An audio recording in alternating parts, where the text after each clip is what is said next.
one maskable interrupt, trap, and one externally serviced interrupt, INTR. Each of these F5 interrupts has a separate pin on the processor, a feature which permits simple systems to avoid the cost of a separate interrupt controller. The RST7.5 interrupt is edge-triggered, latched, while RST 5.5 and 6.5 are level-sensitive. All interrupts are enabled by the EI instruction and disabled by the DIT instruction.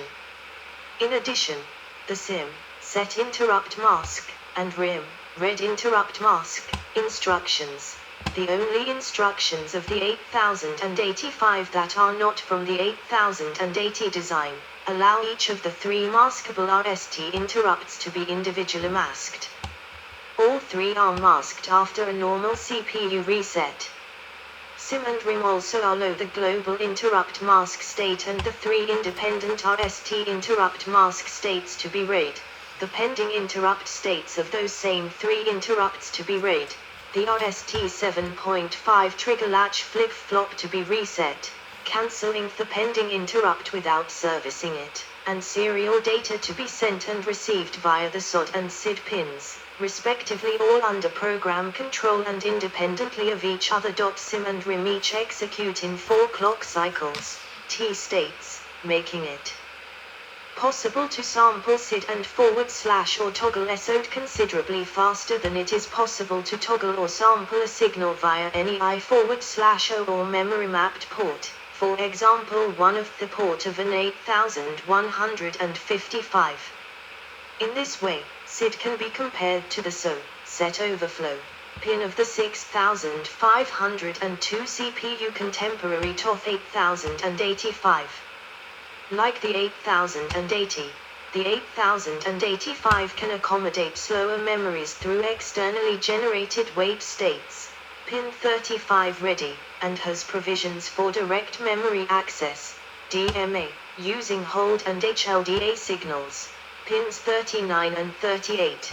An improvement over the 8080 is that the 8085 can itself drive a piezoelectric crystal directly connected to it, and a built-in clock generator generates the internal high-amplitude two-phase clock signals at half the crystal frequency. A 6.14 MHz crystal would yield a 3.07 MHz clock, for instance. The internal clock is available on an output pin, to drive peripheral devices or other CPUs in lockstep synchrony with the CPU from which the signal is output. The 8085 can also be clocked by an external oscillator, making it feasible to use the 8085 in synchronous multiprocessor systems using a system-wide common clock for all CPUs, or to synchronize the CPU to an external time reference such as that from a video source or a high-precision time reference. The 8085 is a binary compatible follow-up on the 8080. It supports the complete instruction set of the 8080, with exactly the same instruction behavior, including all effects on the CPU flags, except for the and / on the operation which sets the AC flag differently. 5. This means that the vast majority of object code, any program image in ROM or IM, that runs successfully on the 8080 can run directly on the 8085 without translation or modification.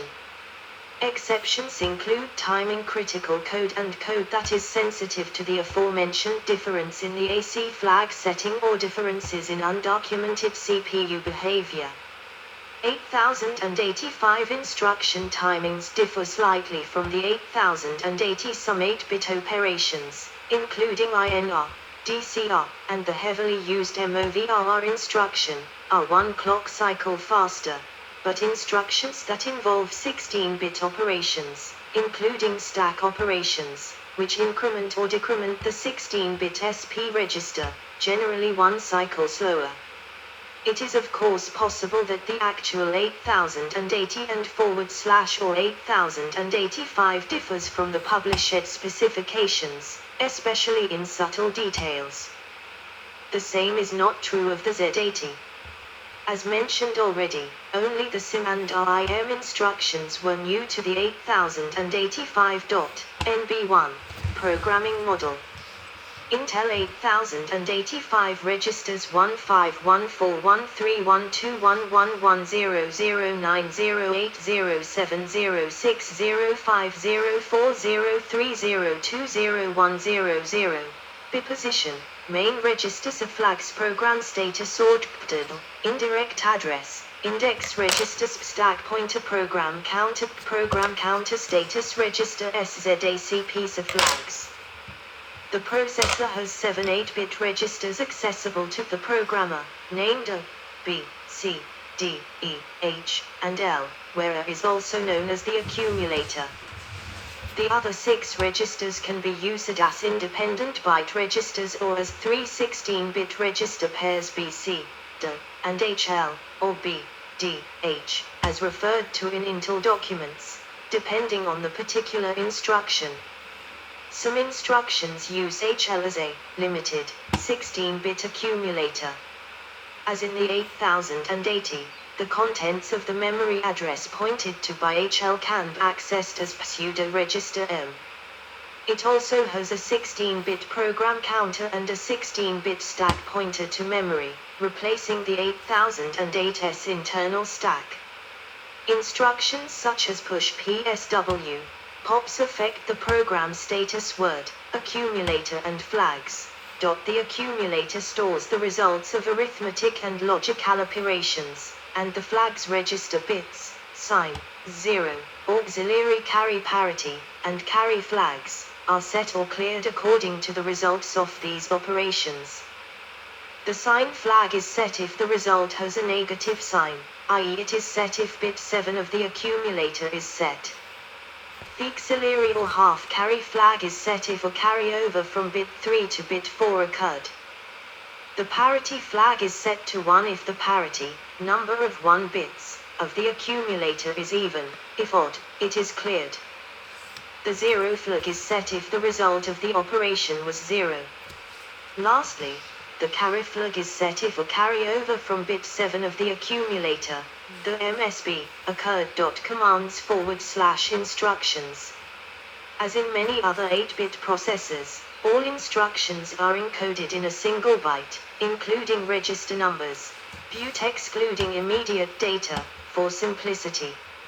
Some of them are followed by 1 or 2 bytes of data, which can be an immediate operand, a memory address, or a port number. A NOP no operation instruction exists, but does not modify any of the registers or flags. Like larger processors, it has call and ret instructions for multi-level procedure calls and returns, which can be conditionally executed, like jumps, and instructions to save and restore any 16-bit register pair on the machine stack. There are also 8 1-byte call instructions, RST, for subroutines located at the fixed addresses 00H, 08H, 10H, 38H. These are intended to be supplied by external hardware in order to invoke a corresponding interrupt service routine, but are also often employed as fast system calls. One sophisticated instruction is XTHL, which is used for exchanging the register pair HL with the value stored at the address indicated by the stack pointer. 8-bit instructions. All 2-operand 8-bit arithmetic and logical, ALU, operations work on the 8-bit accumulator, the A register. For 2-operand 8-bit operations, the other operand can be either an immediate value, another 8-bit register, or a memory cell addressed by the 16-bit register pair HL. The only 8-bit ALU operations that can have a destination other than the accumulator are the unary incrementation or decrementation instructions, which can operate on any 8-bit register or on memory addressed by HL, as for 2-operand 8-bit operations.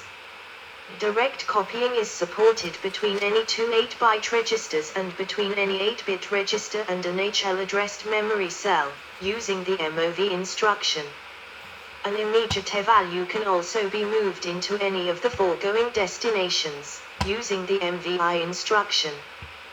Due to the regular encoding of the MOV instruction, using nearly a quarter of the entire opcode space, there are redundant codes to copy a register into itself, MOVBB, for instance, which are of little use, except for delays. NB2, however, what would have been a copy from the HL addressed cell into itself, i.e., MOVMM, instead encodes the HLT instruction, halting execution until an external reset or unmasked interrupt occurs. NB3, 16-bit operations. Although the 8085 is an 8-bit processor, it has some 16-bit operations. Any of the three 16-bit register pairs, BC, DHL or SP, can be loaded with an immediate 16-bit value, using LXI, increment or decremented, using INX and DCX, or added to HL, using DAD. LHLD loads HL from directly addressed memory and should stores H likewise. The XCHG operation exchanges the values of HL and D. Adding HL to itself performs a 16-bit arithmetical left shift with one instruction. The only 16-bit instruction that affects any flag is DAD, adding BC, to HL, or SP, to HL, which updates the carry flag to facilitate 24-bit or larger additions and left shifts. Adding the stack pointer to HL is useful for indexing variables in recursive stack frames.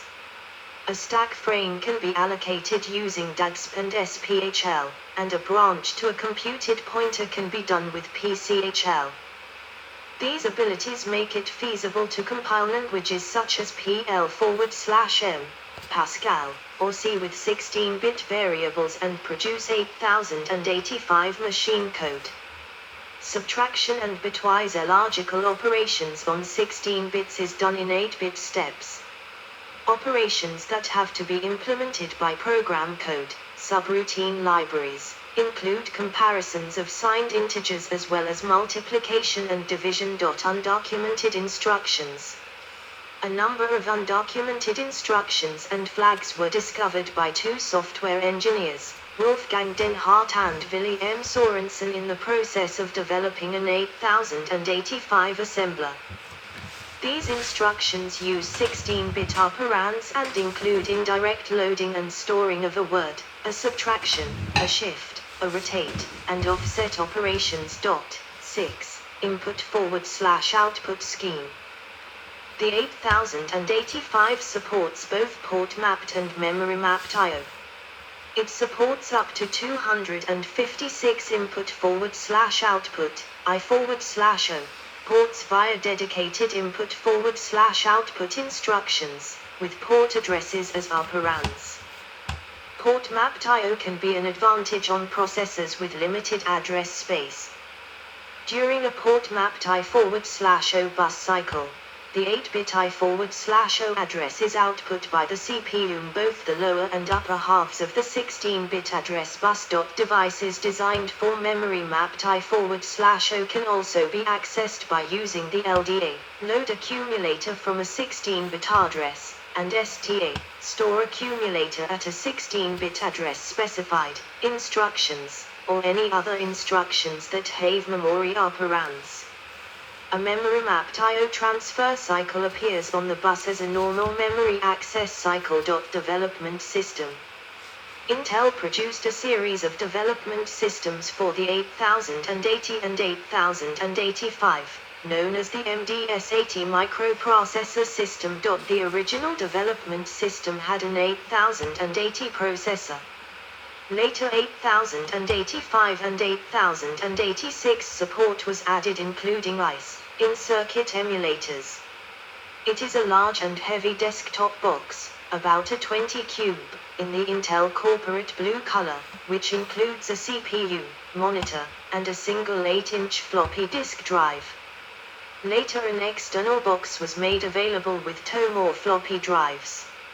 It runs the ISIS operating system and can also operate an emulator pod and an external EPROM programmer. This unit uses the multibus card cage, which was intended just for the development system. A surprising number of spare card cages and processors were being sold, leading to the development of the multibus as a separate product. The later IPDS is a portable unit, about 8x16x20, with a handle. It has a small green screen, a keyboard built into the top, a 5¼ floppy disk drive, and runs the ISIS2 operating system. It can also accept a second 8085 processor, allowing a limited form of multiprocessor operation where both processors run simultaneously and independently. The screen and keyboard can be switched between them, allowing programs to be assembled on one processor. Larger programs took a while files are edited in the other. It has a bubble memory option and various programming modules, including EPROM, and Intel 8048 and 8051 programming modules, which are plugged into the side, replacing standalone device programmers. In addition to an 8080/8085 assembler, Intel produced a number of compilers, including those for PL/M80 and Pascal, and a set of tools for linking and statically locating programs to enable them to be burned into EPROMs and used in embedded systems. A lower-cost MCS85 system design kit, SDK85.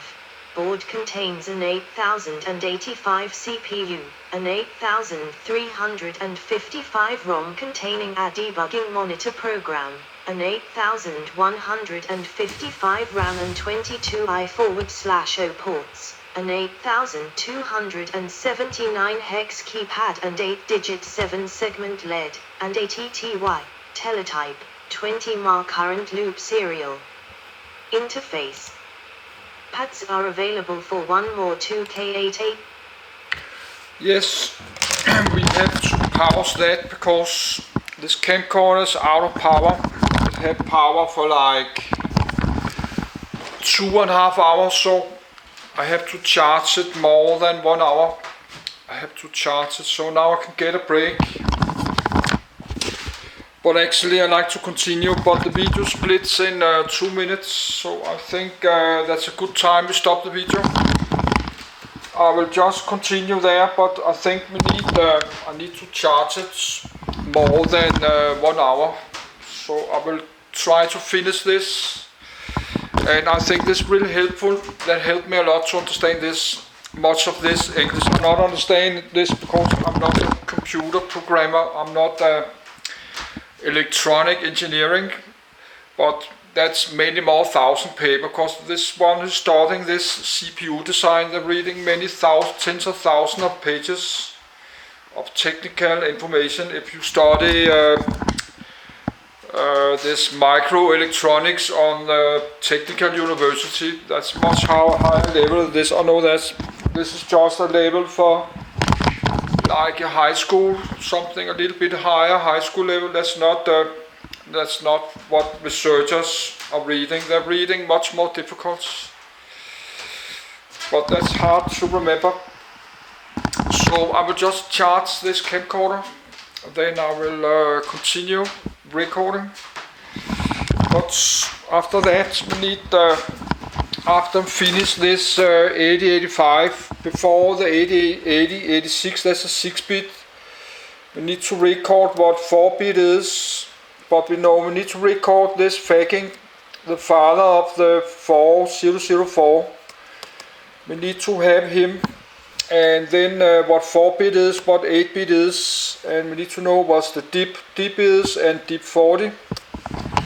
And when I'm finished do this, we should go to the Intel 8086 and what the 16-bit is. But now we are close out of power, and the video starts to split in 30 seconds. So I like to stop the video here. So I like to continue, but I need some power on this camcorder. And my back is hurting a little bit, so that's fine. I get a break, I can lay my bed and relax